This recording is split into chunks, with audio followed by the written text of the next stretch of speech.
introduce you guys, if you haven't already been introduced, to the bald cypress. This is a really popular plant in Louisiana. As you've driven over any bridge in Louisiana and looked over into the water, you've probably seen this tree because it loves swampy conditions, water conditions. So if you have a landscape that's collecting a lot of water and it doesn't release, you can do drainage, or you can try planting some bald cypress trees.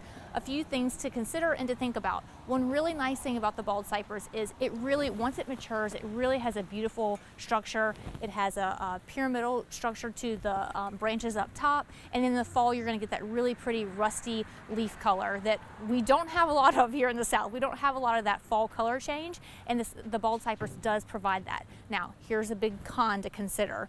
If you are going to plant it in your yard, make sure that you're planting it in a place that you don't have to mow a lawn over it, because I'm going to bring you guys down to the bottom level where I'm going to show you what happens at the root structure of a bald cypress. These are called cypress knees, and these pop up. You can see when this tree was originally planted, they put landscape fabric over this area and everything was covered with rocks, and then these knees popped up through the landscape fabric. They're super aggressive. And of course, if you're out there with your lawnmower, you'll probably like twist your blade or do something really rough to your lawnmower because they are so aggressive.